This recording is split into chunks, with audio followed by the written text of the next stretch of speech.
Right. So, like I said, if we consider the vectors we were working with originally, so say something like 2i plus 3j plus, let's have, minus 5k.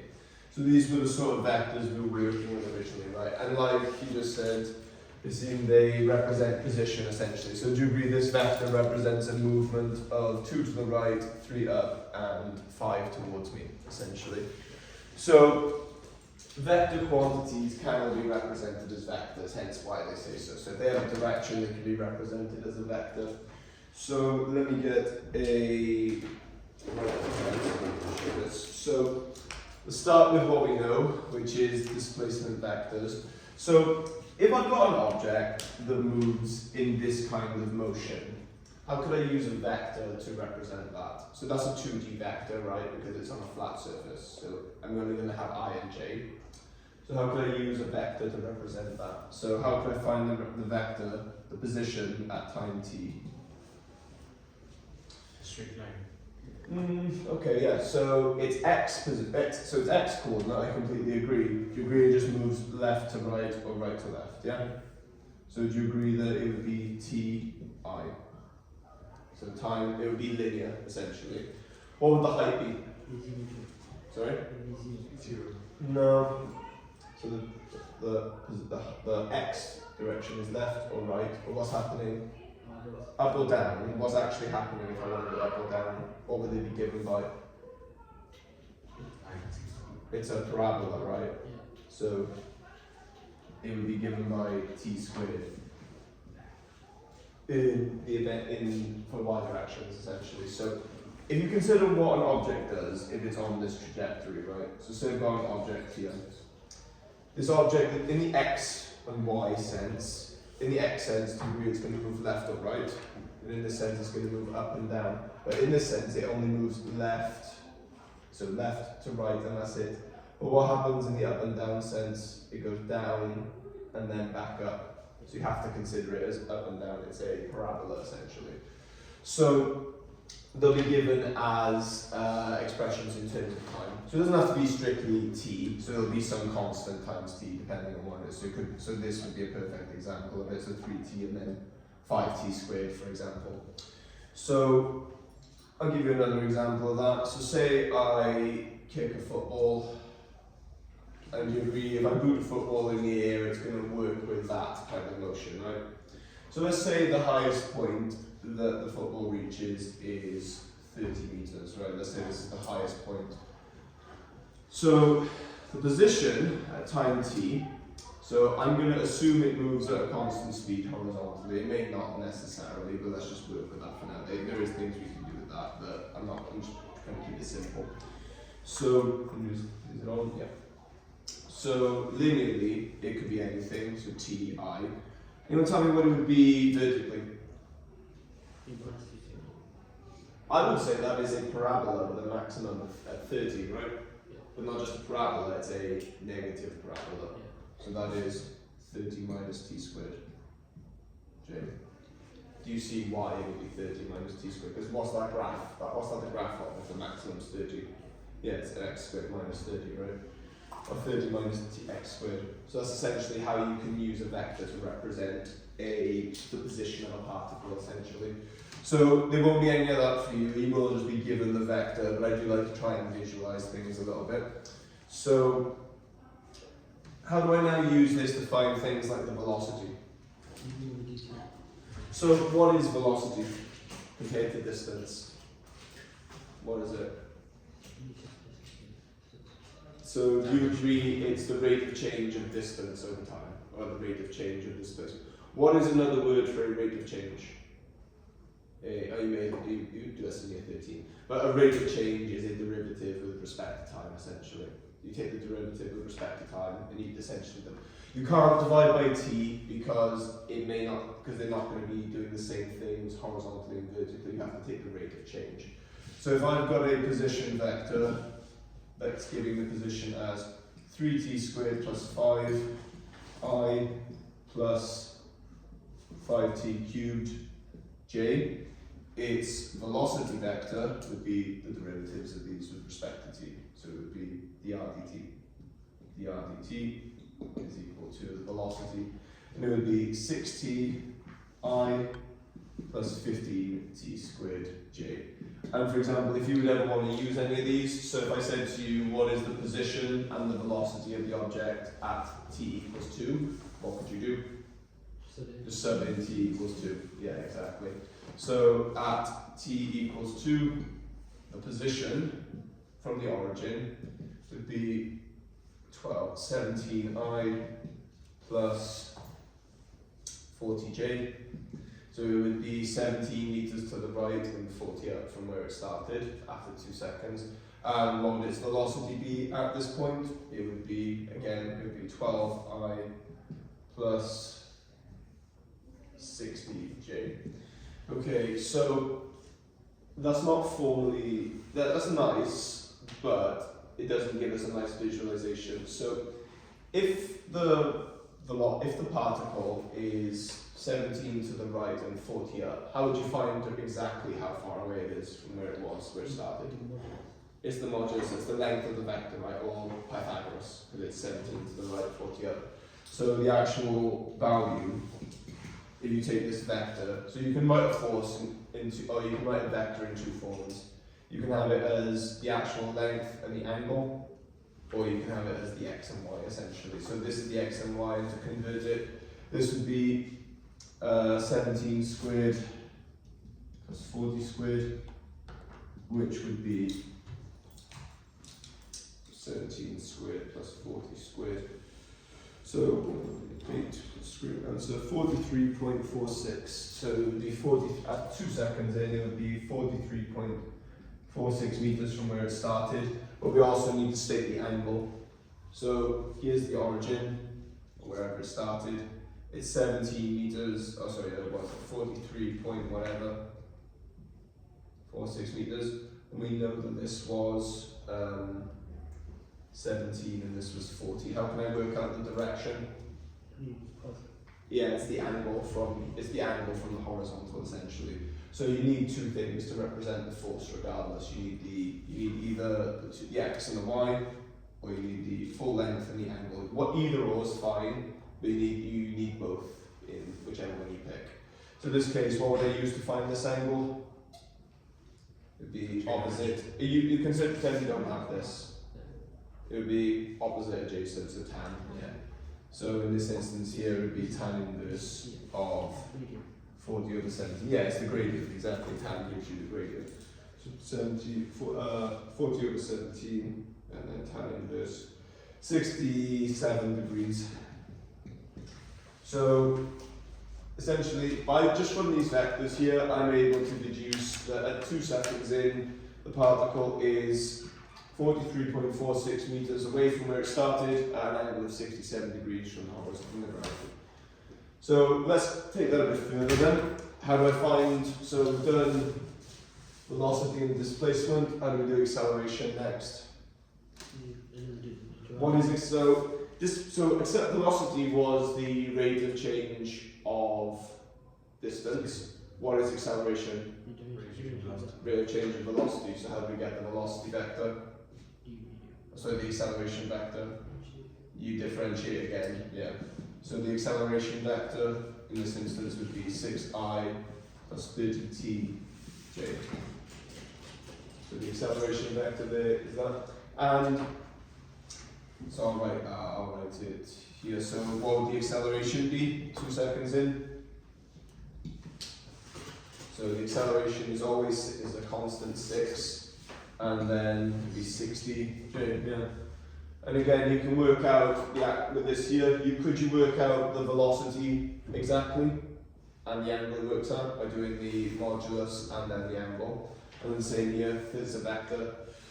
Right. So I'm going to now move my diagram over here because this is quite a nice diagram to draw. So r of t, we have v of t, and then we have a of t. Right, so to go from this to this, you differentiate with respect to t, like so. Okay, how do I go back? If I've got the acceleration vector, how do I get back to the velocity vector? Sorry? You integrate, you integrate ones together, yeah, and then you integrate with respect to t to get back, and then you integrate with respect to t again. That doesn't tend to, that's more year 13, to be honest with you. What you will get usually is differentiating. What's the problem with integrating? What are you going to get? You're going to get 3 different constants, yeah, which is fine. If they give you an initial condition, it's not too bad. It isn't, and we will cover it, but generally speaking, it will just be differentiating for you. Right, so we've done displacement, velocity, and acceleration. What have we all left to do? Force, momentum, and energy. Okay, so let's do force then. How do we find the force? How do we find the force vector? Mass times acceleration. Sorry? Mass times acceleration. Mm-hmm. So is mass a vector? No. Mass is quite literally just a number. So to get the force vector, you get to the acceleration vector and you times it by whatever n is, and that will give you the force vector in terms of time. And I'll show you what that looks like. So if I go back to my example over here, so this is my R, V is A, so I started with that. So I'll tell you that the particle has a mass of 2 kg. So to find the force vector, I will times this vector by 2. So 2 by Newton's second law, so F equals ma.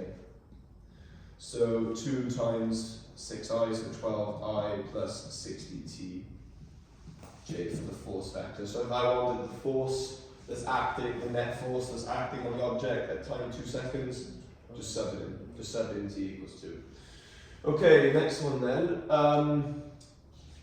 How do I find the, we'll do energy because momentum we haven't talked about yet. So how do I find the energy vector? What is energy? What's the formula for work done? Force times distance, right? But there's a problem there. Force is a vector, and so is displacement. You can't really times 2 vectors together conveniently. It's the dot product of them, yeah. It's the dot product of the force vector and the position vector. So it is the dot product of the position vector with the force vector, and that will get you the energy vector in terms of t. So actually, no, it will give you what now in terms of t. So what will the dot product give you? A number. It'll give you a number generally. Because you're just timing it. It won't have I, J, and K. It'll just be an expression. It will be an expression in terms of t actually. So yeah, E of t. Okay, so what's left to do then?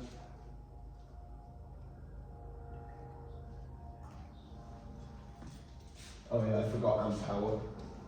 Power is also there as well. So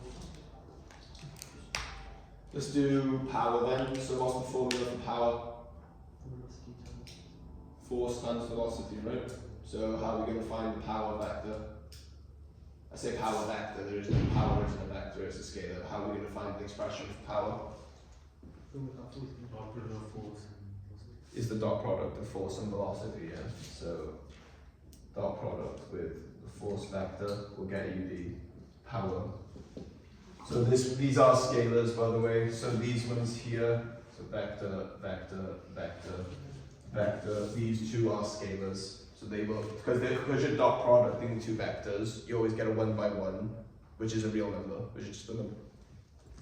But you will be in terms of t, hence why I write the bracket t as it's a function, because it will be a function. Okay then, momentum then. So physics people, because we haven't talked about momentum yet, what's the formula for momentum? Mass times velocity. Mass times velocity, yeah. So what are we going to do to get the momentum vector?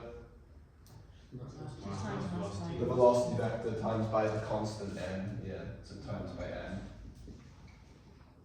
And this, so momentum is represented by the Greek letter rho, which is like a p that's been pushed over. It looks like p from power, so just be aware. So I will write this as, this is momentum. And this is power. And I believe that is more or less the diagram. So you will be given one of the big 3. You'll be given either R, V, or A. Which one gives you the most to work with? V. Yeah, you are given V most of the time. Sometimes they may give you R and then you differentiate to V and then you use V. Usually we'll be going to V in some capacity. Okay, so we can find other quantities as well. So we are able to find an energy vector, so that is work done, right? Could we find kinetic energy? Yeah. How? Half mv squared. We can't square V, so, but what could we? It's absolute. So it would be, so kinetic energy, and this is separate from this because I can't really work with this. So 1/2 mv squared, right? So what would it be? 1/2 m v dot v, dot product with v with itself, yeah. So kinetic energy you can absolutely find as 1/2 m v dot v. That, and as you say, you should know, would be the magnitude squared. Yeah, exactly like you said. So I'll be honest, the questions here are quite straightforward, really. They do the question. I've seen some where they use stuff from Pure One. So so you know how when we had two lines that intersected, and you have to make the x values, the y's, and the equal, and get the three equations. You will have to do that again, I imagine. But it's probably been a while, but I'm sure we'll come back to you. Right. So I'm going to give you a vector, and I'd like you to find a couple of things for me. So nothing mad, I don't want you to find any magnitudes or anything, so no Pythagoras. Just the vectors will do for now. So what I want from you, I will tell you that R of t is equal to 3t cubed minus 5t plus 2 I plus 7t squared j plus 4t k. I will tell you that the object has a mass of 0. That'll be nice. Of a mass of 5 kilograms. And I'll remove the old mass. So I want a couple of things. Can I have the force vector? I would like the power vector. I'm going to write power P. I keep saying power vector. Power will be a scalar. So I have the power at t equals 1. Can I have the kinetic energy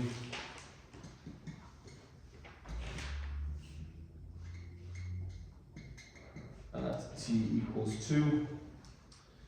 And can I have the work done at t equals 2 as well? So can I have the force vector, the power value at t equals 1, the kinetic energy at t equals 2, and I can have the work done at t equals 2. So I'm asking for one vector and then 3 scalars.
Work done is force dot product in the distance, yeah.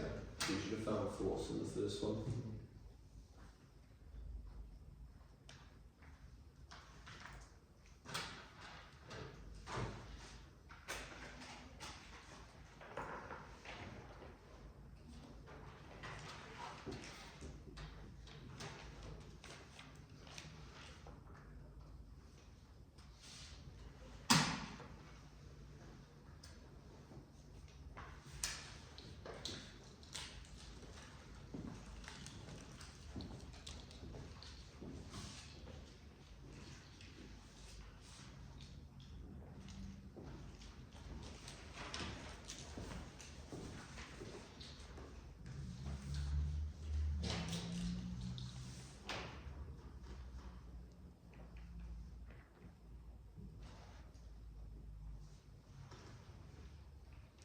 Is everyone okay if I rub this diagram off now because I made the space? Is it okay? Yeah? Or have you all written it down? I'll take that as a yes.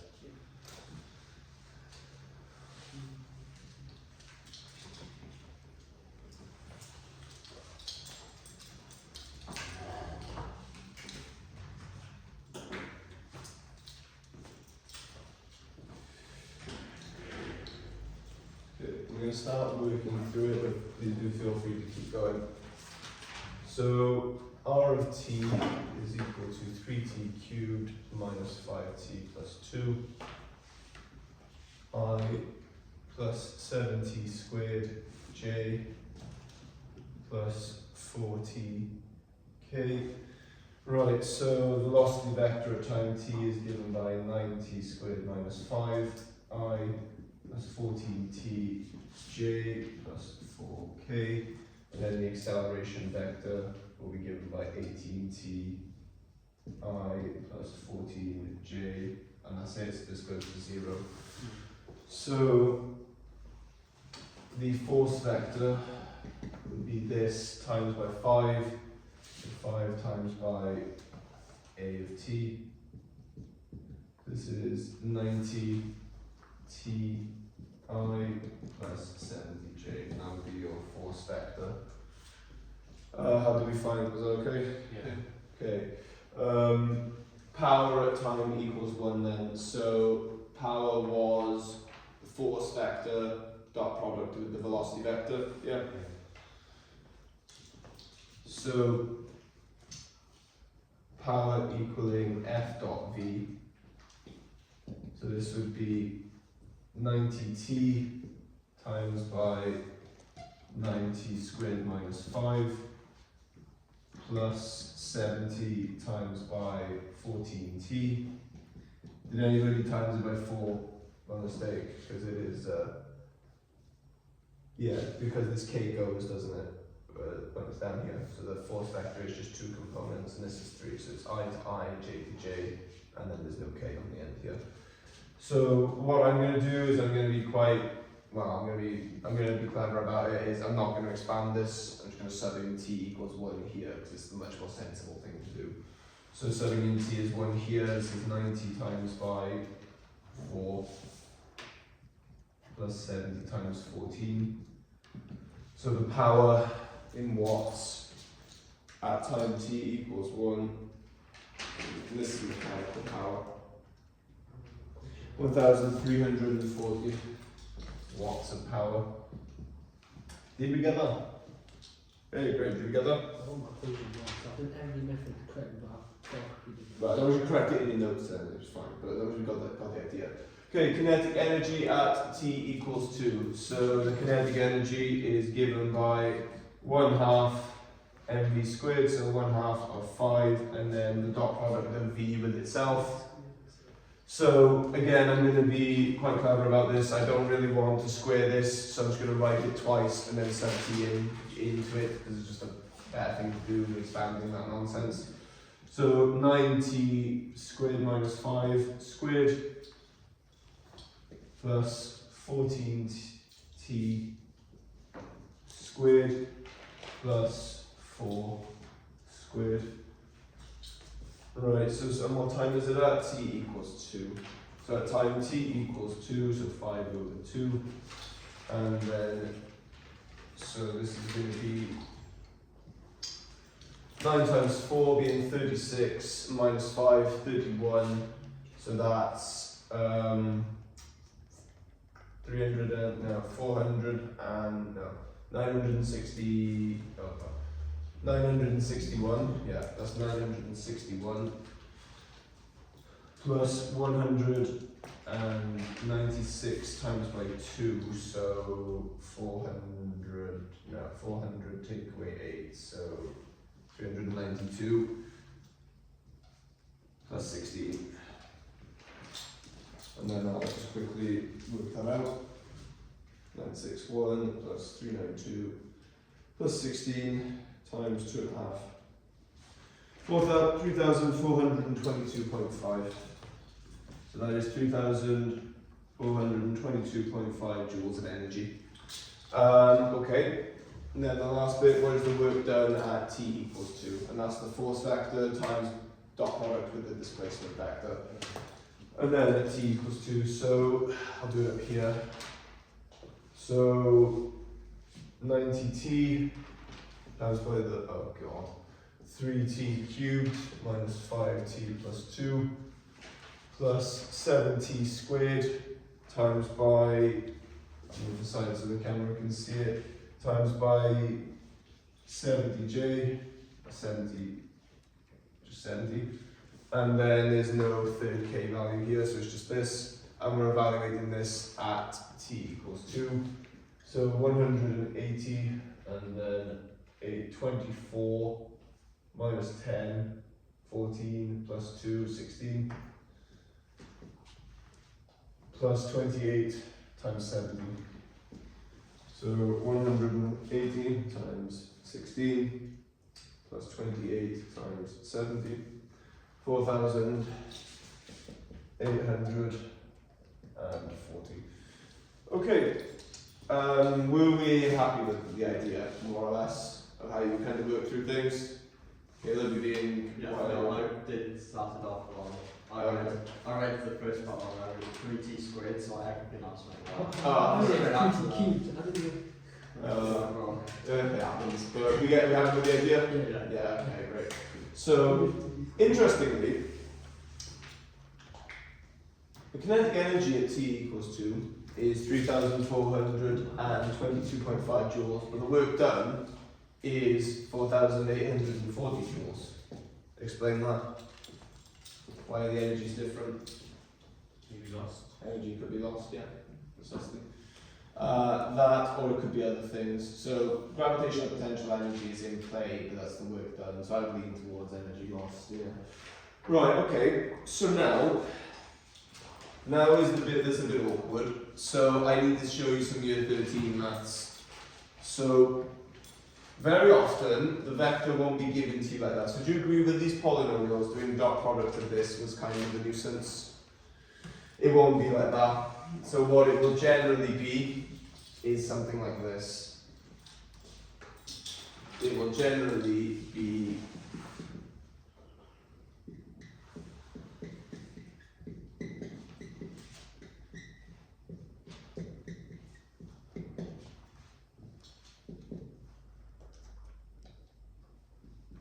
something like this.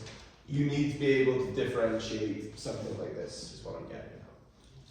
So you're seeing this would be trivial for you because you've done it in year 13, but the rest of you won't see this till year 13 normally. So we talked about it a little bit before, and you have to remind me, do you differentiate sine and cos in year 12 at all? Okay, right, so you may want to make a note of this then. So sine of x, I'll start at the bottom. So sine of x differentiates to cos of x. What do you think cos of x differentiates to? It's not tan. It differentiates to minus sine. And then because now this is just the derivative of sine again, but negative, what will this differentiate to? Minus cos, yeah. So this will differentiate to minus cos, and then this will differentiate to sine of x. So sine differentiates to cos, cos differentiates to minus sine, and those are the only two you really need to remember. Because then you agree that the derivative of a negative is just the derivative of what it is with a negative on the end. So the derivative of negative sine would obviously be negative cos. And then we've got negative cos, it's negative 1 on the outside times by negative sine, so yeah. So that would be how that's how you differentiate sine and cos essentially. So the reason this comes up quite a bit is because sine and cos are something called parametric equations for a circle. So this essentially is moves in a circular motion. Essentially, this vector will move. So the x, so degree sine goes like this, yes, and cos is also like this, but it starts up high. So essentially, it will go in a circle like this in the x and y direction. But what will it do in the z direction? Move in a straight line, so it will spiral. So this vector represents a spiral moving in a straight line, like a vertical spiral. So for example, if this would be t squared, it would be a spiral, but it's going in a U shape instead, yeah. So it will be something like this. There will also be e's as well, so something else to consider. So you will also get stuff like this as well, which is another thing to differentiate. Do you differentiate e at all in year 12? I don't teach year 12 at all other than this, so I don't know. We've done this in logs. You don't? Okay. So we essentially, the derivative of e of x is really easy to remember. Imagine you've seen some memes about it by now. The derivative of e to the x is e to the x, it does nothing. It's its own derivative. It's really easy to remember. So the trick you do need to remember though is that's not sine of x, that's not sine of t, is it? That's sine of t over 3. So when you differentiate, you times the outside by the derivative of the argument. So the argument here is t over 3. What's the derivative of t over 3? You know that, yeah, because you've done it, but let them do it. Right, so the argument of the function, instead of being t, is t over 3. So what's the derivative of t over 3 with respect to t? It's a third, right? So the velocity vector here, I differentiate this, pretend that this is just a normal value, but now I times by whatever the derivative of this was, so this is now a third of that. What would this one be? So what's the derivative of cos? Minus sine. So it'd be minus a third sine of t over 3. Yeah, that was gonna, yeah. Right, and now, what's the derivative of e to the t? E, but what's the derivative of the argument? Negative 2t? Negative 2, so this would be negative 2e to the negative 2t. Okay. This is going to take a little bit to get used to. It is annoying because this is on normal maths in year 13, but this is kind of where we have to kind of work a little bit with it. Right, so let's keep going. So, what would the acceleration vector for this be then? So actually, I'll tell you what, I'll let you try and do it.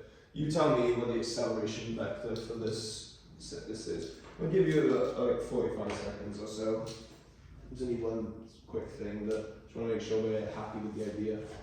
So remember, sine goes to cos goes to negative sine. Negative sine would go to negative cos. Would you multiply it by the argument again? Yes, every time you differentiate the argument. So all of you, the cos and sine one should have a ninth in front of them.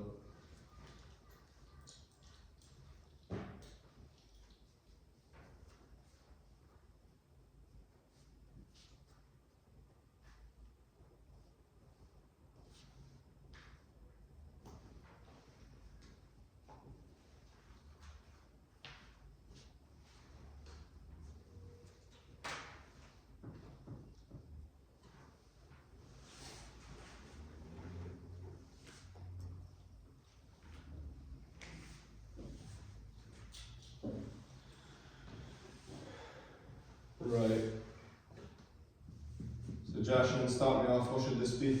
Minus 1 over 9 sine Minus 1 over 9 sine t of over 3. t over 3, good.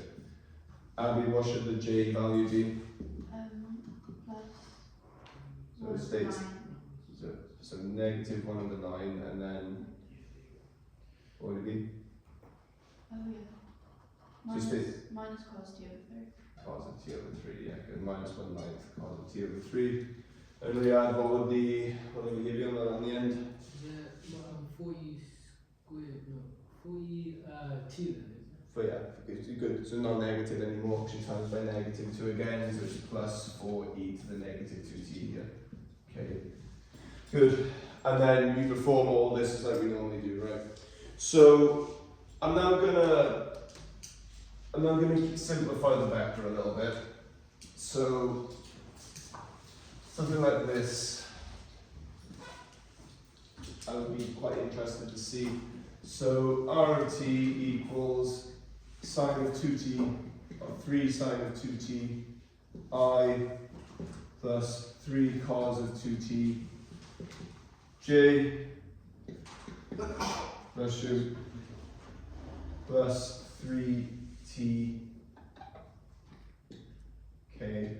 Right, so first part, calculate v, the velocity vector, which should be fine.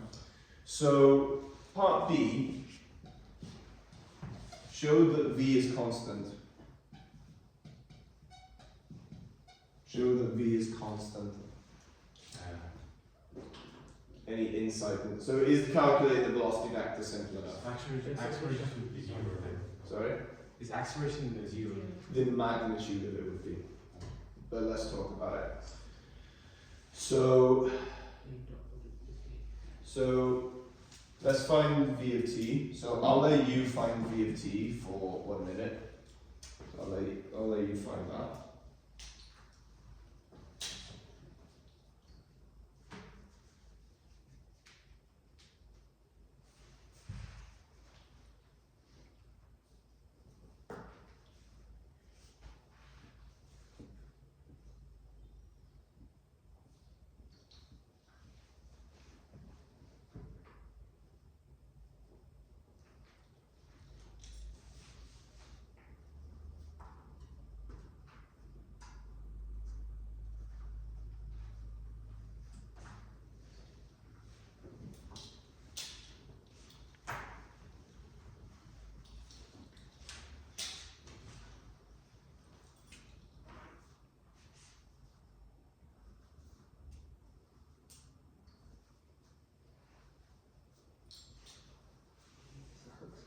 That is a book sort of question, yeah, but I'm hiding the question at the moment, so Josh don't start it. Right, so what do we get v of t to do then? So what should the I component be? 6 cos 2t. 6 cos of 2t, good. And then Caleb, what would the j component be? Minus 6 sine of 2t. Minus 6 sine of 2t, good, and I'm not going to patronise you more than you all know that the third one's 3k. Okay, so part B, how do we show that v is constant? So what that means is that no matter what the time is, the velocity is the same. How can we show that without just subbing in or every t value ever? Is it to do with power? No. You just find its magnitude. So essentially you find the length of this vector and it should just be a number. So let's do it. Can anyone see what's going to happen when you square cos and you square sine and you add them together? Well, Yeah, it's going to go to a constant, yeah, exactly. So the magnitude of v is equal to the square root of all of its components dot producted with themselves. So this would be 36 cos squared of 2t plus 36 sine squared of 2t, and it's plus because the negative here is squared as well, so the negative goes. And then plus 9. So, square root of, so I factorise out the 36 here. Right, so you may be used to just using cos squared x and sine squared x, but you need to just see it's the idea. Do you agree the angle is the same for both of these? So it is still 1? Yeah, the principle is still the same, it's still 1. Plus 9, so this would be the square root of 36 times 1 plus 9, so this is square root of 45. So no matter what t value I put in, I'm going to get out the velocity square root of 45 regardless.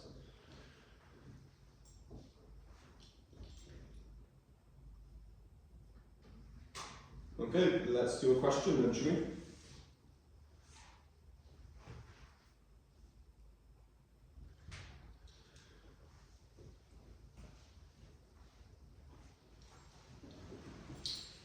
So remember what the length of the vector is, it's its magnitude, it's its size. So we're showing that the size of it is always square root 45 essentially. Right, so the question's on the board. It doesn't say power, but it's on f dot v is power. So determine an expression. So it doesn't give you a particular time, it just says give an expression in terms of t for it. Let me manipulate this. There we go. So it's 2e to the minus t. That is 2e to the minus t. Okay, yeah, I'll zoom in on it for you.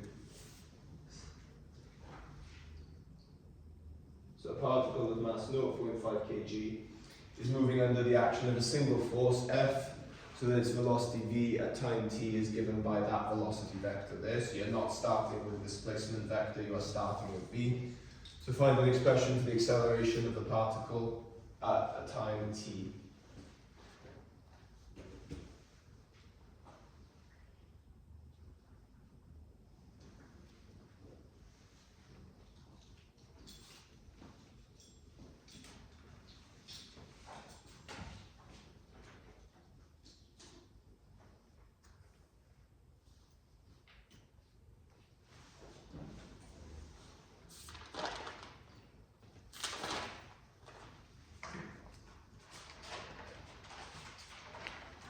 So to be clear, when it says find an expression, that does not mean you have to find the magnitude and add all the t's up. It just wants the vector.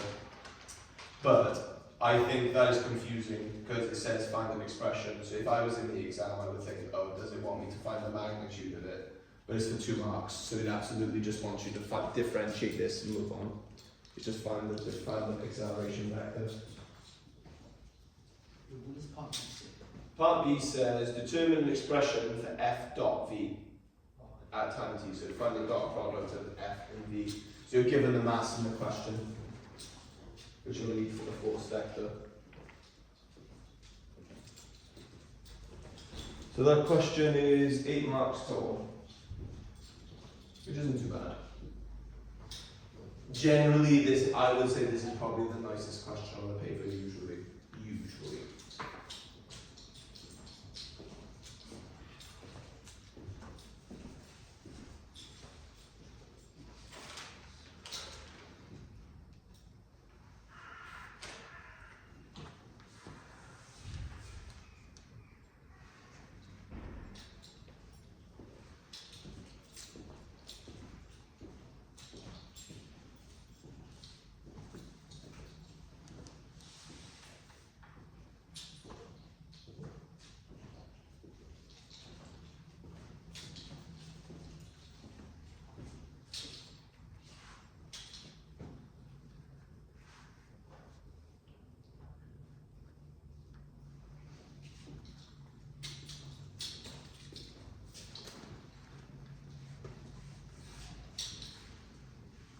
So next week I am planning to do Wednesday, Thursday and Friday again. If any of you can't make it, do let me know.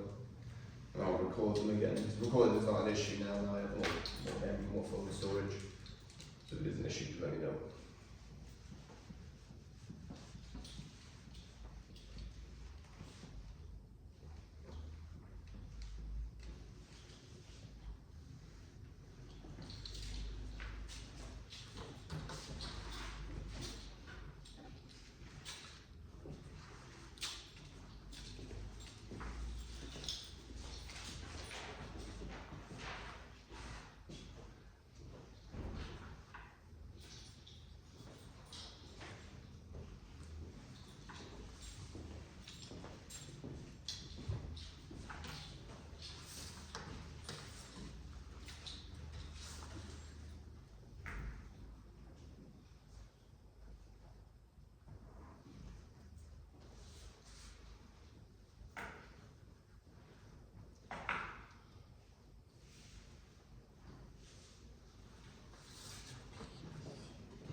So just checking everyone's answer for the first part, so part A should be 6ti minus 8j and then minus 2e to the minus t.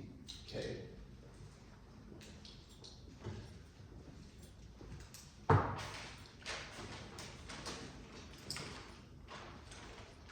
So you know for part C, Mhm. you have v squared. Yes. So it's v dot of v. V dot v, yeah. And then for the time, it's actually t seconds. Yeah, and t again, it's just an expression in terms of t.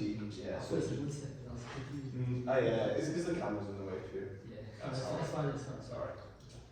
Actually, to be fair, they can just pause it anyway. Hang on. Let me move this over. Even if I move it here, it's still in the way, really, but oh well, best I can do.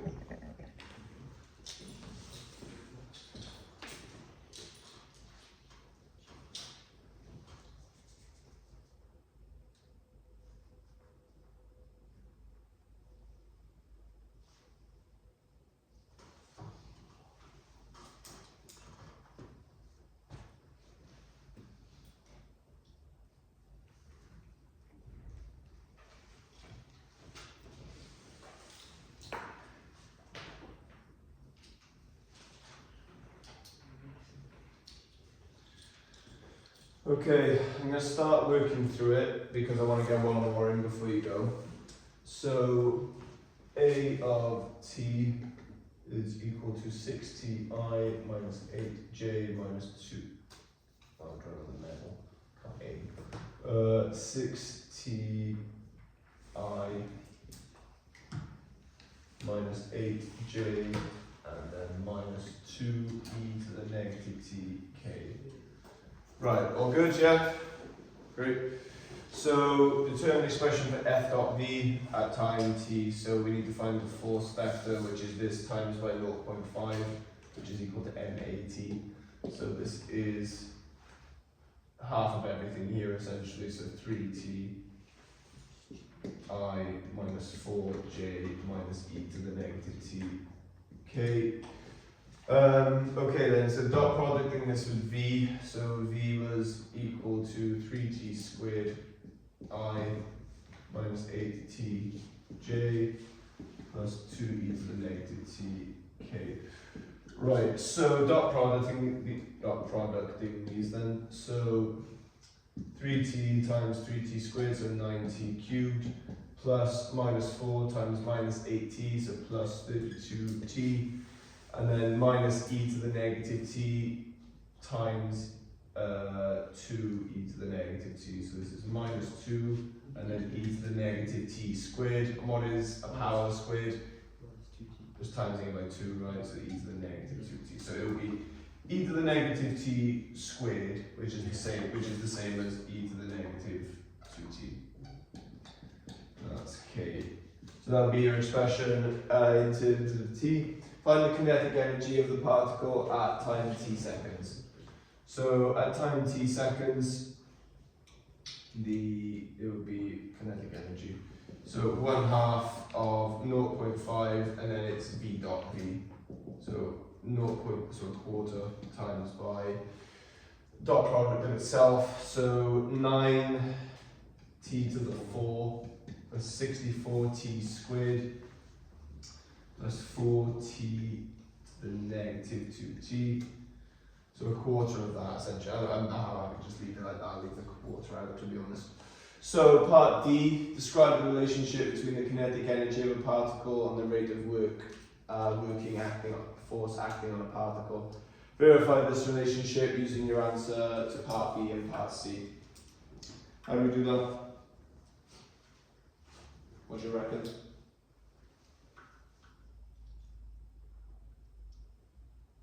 Can you say as force increases, the kinetic energy increases? Sorry? Can you say as the force increases, the kinetic energy increases? Not quite what I'm looking for. So you've got to use your answers to B and C. So what is B? It is equal to the power, right? Which is the rate of change of which is the rate of Energy. energy, yeah. So if I differentiate my answer from B, what should I get? My answer from C. That's how you would prove it. So where's your answer from B? Oh, sorry, yeah. If I sorry, it's the derivative of energy, right? So if I differentiate my answer from C, I'll get my answer from B. So let's check.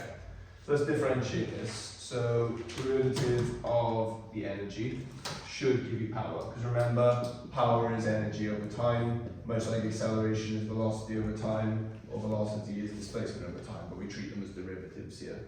So derivative of the kinetic energy, so let's do it. So this 4 gets taken out immediately, so it's 9t to the 3, and then this would be 16, and then bringing this 2, so this is 32t, and then this would be negative 8 e to the negative 2t, and what was our f dot v? Have I made a mistake somewhere? Why have I got, oh, it's the quarter, yeah, the quarter's on the other side, so the quarter takes it to negative 2, yeah, perfect. And differentiate it, and what do I get? My power, yeah. So absolutely. And if you look at the mark scheme, you'll see it's exactly that. So differentiate energy gives you power. Yeah, so power is the rate of energy supplied, right? It's a rate. Rates are derivatives with respect to time. So power. energy with time. Right, how do we find that? Yeah, alright. Let's do one more and we'll call it. So, let's do 2018. Oh, lovely. Right, so the position vector x at time t seconds, this one is for 11 marks. The position vector x meters at time t seconds of an object of mass 3 kilograms may be modelled as that there. Find the expression for the velocity vector v at time t seconds and determine the least value of t when the object is instantaneously at rest. Okay.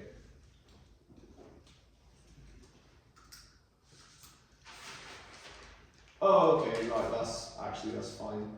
So you are going to have to find the velocity vector. If the object's at rest, what's the velocity? 0. 0. So you're going to need, but can you make a vector equal 0? No, so what do you have to do? Find the magnitude of that vector and make it equal 0. So find the velocity vector, get its size, and then make it equal 0. I'm willing to bet it will be... Actually, yeah, it should be quite, yeah, it's just trig. So you said anything dot by itself, if it's 0, it's in a perpendicular. If the dot product limits, yes, so, but it's just one vector on its own. It's just b on its own, right? Yeah, if it was 2 of them, yes. So that is a question I've seen on here as well. So state the time when the when the object's velocity is perpendicular to the direction it's going. So that you would get a position and velocity when it's times them together and when c1 equals 0. So I have seen that on here.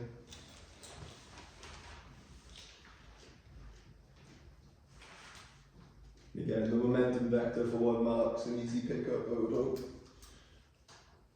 And then the momentum, yeah, B and C are actually they're just free, I think, to be honest. So just follow the diagram I gave you earlier.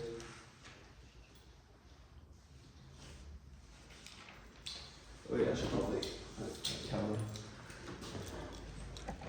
Right, so I'm going to keep it there for like 30 seconds, you see, just so people watching at home can pause it, and then I'll move it back to say anyway.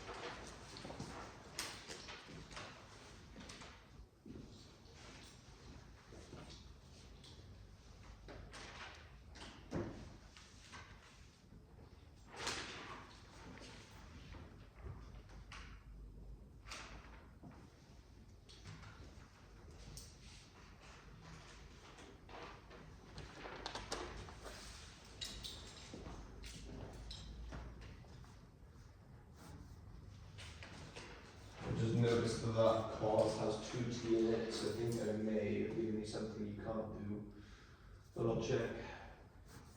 Keep going for now.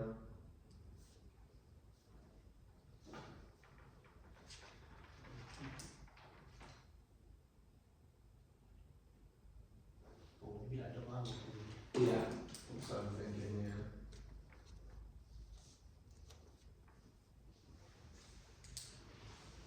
Oh, okay, they don't do it with that.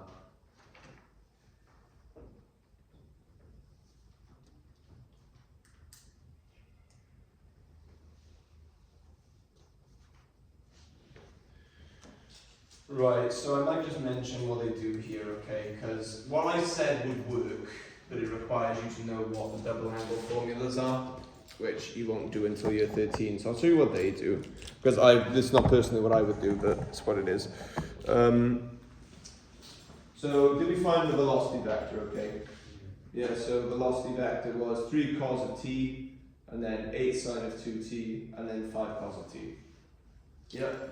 Okay, so essentially what they do is they just test values of t, just find values of t that make all three of them 0. That's what they did. Which I think is a bit underwhelming, to be honest with you. Which it works because it's t or 2t. So essentially, and I'll go through the logic of it with you, but do you all know what your sine and cos graphs look like? I would hope you all do by now. Yeah. So what would hang on, Abby, what was the velocity vector, please? 3 cos t 3 cos of t, yeah, and then plus 8 sine of 2t 8 sine of 2t, yeah, thank you, j, plus and then 5 cos t. 5 cos t, good, thank you. Right, so essentially, do you agree that whatever you're looking for values of t where this will be 0, this will be 0, and this will be 0, yeah? So, do you agree that if you get this one as 0, this one will also be, yeah? So, it's essentially you're comparing the graph of cos of t and sine of 2t and seeing where they both equal 0, and you're going from there, really. So, do you know what the graph of cos looks like? So, it's 90, 180, 270. Oh, actually, I've had a thought as well. So because this is this is time, I can't use degrees. What do I have to use? It has to be radians. So what's 90 degrees in radians? Pi over 2. And then what was 180? Pi. And then adding another pi over 2. 3 pi over 2, so 1, half, 1, 1.5. And then what was the full 360? 2 pi. Do we remember radians from pure at all? Because I would be surprised if you remembered everything, but they are mentioned. So cos looks like this. I don't think they do radius and fifty. No, they don't, but we've done them. We did them before you. We did them before you joined. So I did cover them. Right, so that's cos. Anytime your sine of 2t would look like, so you've got to be careful here, you've got to know the transformations of graphs. So sine of 2t. From the half the Mhm. So sine of t would give me one wavelength in 360 degrees. How many wavelengths will I get through in 2t? I'll get through, sorry? So 180 now. So if I input a value of t, so if I input 90 now, normally 90 would output what? Normally if I input t as 90, it would give me 1, right? Instead it'd be outputting twice as high. So this is going to be a compression, so it's going to be squeezed by a factor of 2, so, oh my god, this is a nightmare. Right, so sine starts here, so then at t equals, so at pi over 2, it will be 0, so, I'm just trying to, yeah, it would be, yeah, okay, I got it. Right, so instead of having wavelengths like this, it would be 2 wavelengths in there instead. So, what is the minimum value of t such that both of them are 0?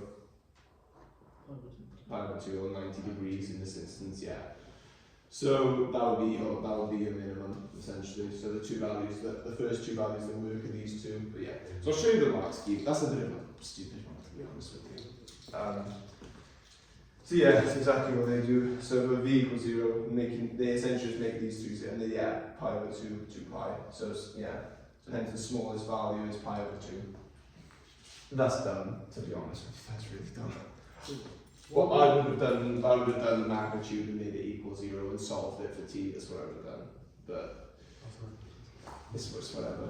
Am I right in saying though that part B is essentially a free mark?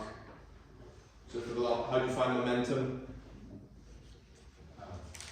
Mass times velocity. It's the velocity vector times by the mass. Yeah, the total mass is 3. And then is the force vector essentially just a nice couple marks as well? I hope so. Yeah. We can leave that there if you want. We'll do one more lesson on vectors because I want to make sure we get this, and then we'll move on to momentum. Sorry. Let me end this.